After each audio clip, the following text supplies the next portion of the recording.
Welcome back to the Stovetop. In this video, I'm going to review the last bag of coffee we brought back from our recent trip to Hawaii. From Hawiian Coffee, this is their Gold Roast. The description on the website says, Hawiian Gold Coffee is a classic light roast coffee and makes a great breakfast coffee, which is another way of saying there's some real caffeine kick in this bag and you might not want to drink it before bed. So before I brew the coffee, I'll describe the bag.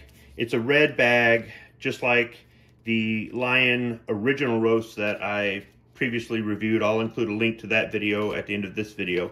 That video goes more into detail about Hawiian Coffee and where we bought it at their store in Honolulu, which if you're on vacation in Hawaii and you're in Honolulu, I recommend stopping in. You can get a cup of coffee there, you can buy coffee, you can buy tea, you can buy coffee mugs, and you'll get a better deal there than you will at, say, like a gift shop.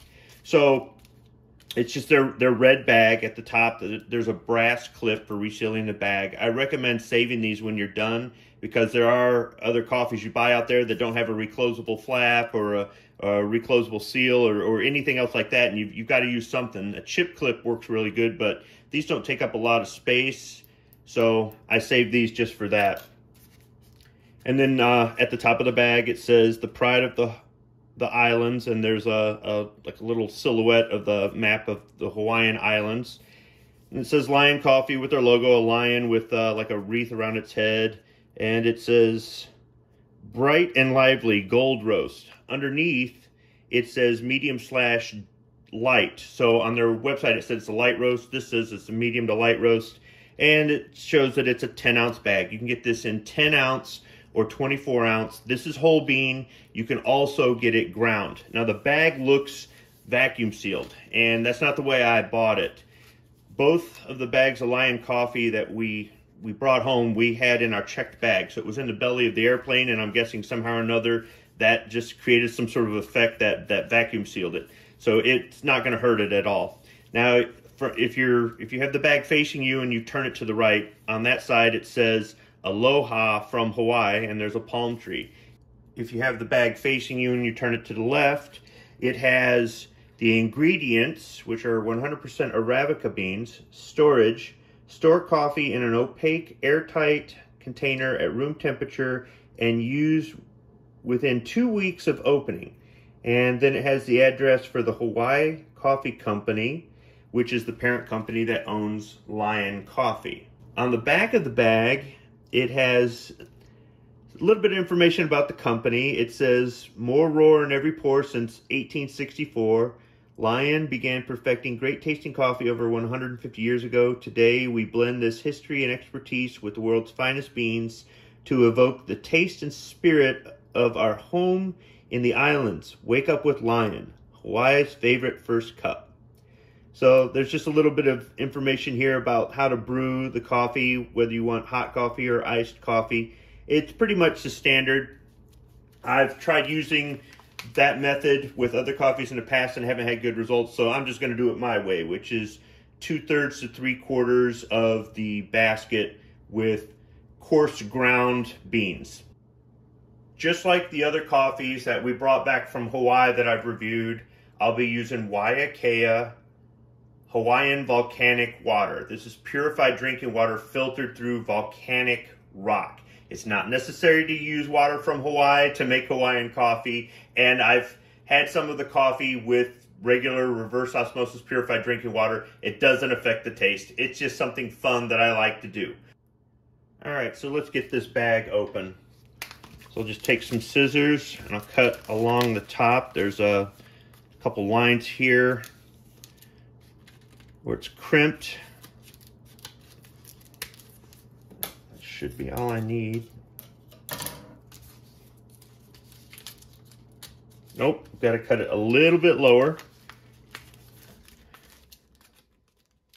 Cut right to the bottom of the crimp. There we go.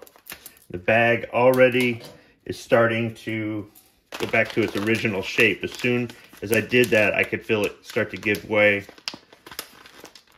Oh, I gotta cut it a little bit lower. Some of it's open. Oh, the coffee smells coming out at me. Okay, I've got to trim it just a little bit lower.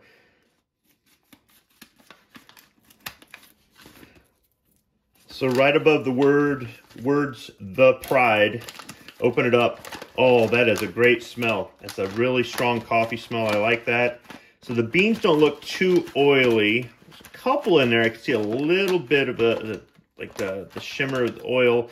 Some of them look a little bit dry, and it's a mixture of color. There's light and there's medium. I don't see anything that's too dark, but that really smells good. And I haven't had that with too many of the coffees that I've opened up lately.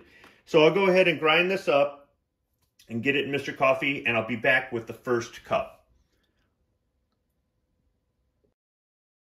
All right, coffee is all done brewing. When I got up by Mr. Coffee, I could smell it. For those who don't know, I have a poor sense of smell, so if I can smell the beans or the coffee, in my opinion, that's a good thing. So let me do the smell test on the coffee before I let it cool off. Yeah, it smells pretty good. So I'll let it sit there and cool off for just a little bit before I take the first sip. So something I think I forgot to mention earlier is that I didn't rinse the filter. I've been advised that rinsing the filter before you put the grounds in there takes some of the residue off and kind of helps with the flavor profile. I've tried doing it before and I've just had bad results, so I just said screw it. Another thing too is that, you know, I use Mr. Coffee for this, and I could probably use a French press or some other method to make coffee. So it's kind of weird that I've got coffee that's a little bit pricey with an inexpensive coffee making process. The grinder didn't cost me anything. That was given to me by a friend as a gift. It's on its last leg, though. I will be having to replace it soon. But I've gotten a lot of good use out of it. And I do prefer grinding my own beans. I prefer brewing in Mr. Coffee with a more coarse grind than a really fine grind. I've just had issues with really fine grounds plugging it up. Also, Hawaiian coffee is kind of pricey. You're going to get a small bag. It might look like a 1 pound bag, but it's really like a 10-ounce bag, just like this. And I think that's part of it is when you look at the price, you're going, ooh, that's kind of expensive. Well, you know, I'm getting a pound. And then you look at the size and you're going, oh. I mean, I've bought, I think the smallest bag of Hawaiian coffee I bought was 7 ounces. And it was still kind of pricey. Plus, you have to pay shipping. Although, if you buy coffee there while you're on vacation and you mail it home, it's really not that expensive. I think I sent 2 bags of coffee and a coffee cup from the west side of the Big Island to eastern Nebraska for under $20. So that wasn't bad at all. I mean, you can get a box at the post office and they'll help you tape it up. Just good luck finding a Hawaiian post office that's open. Don't even get me started on that. But regardless, Hawaiian coffee is kind of pricey, but it's definitely a different taste, and it's worth it. At least try it once. So let's go ahead and go for the first sip here. Normally I let it cool off a little bit more, but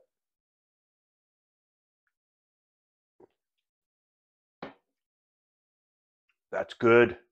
That's good. It's got a rich taste. It's smooth. There's no bitterness. And it's coffee flavored coffee for those of you who don't like, you know, blueberry flavored or some of the other crazy concoctions that they've got out there.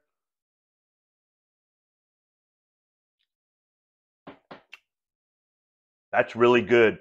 And right away, I would say that's kind of a medium roast. So let me go ahead and have a few more cups of this, and I'll come back and give you my final thoughts on it. When I ground up the beans the first time, there was a little bit of residue stuck to the dome of the grinder, but the beans didn't grind powdery or anything else like that. I didn't have any problems brewing the coffee. I decided to brew a second pot, and the reason being is that I wanted to be thorough. With the first pot, I filled the basket about somewhere between 2/3 and 3/4 with coarse grounds, and the coffee tasted good. But when I let it cool off till it got lukewarm, it wasn't bitter, it was still smooth, but it kind of tasted a little bit weak.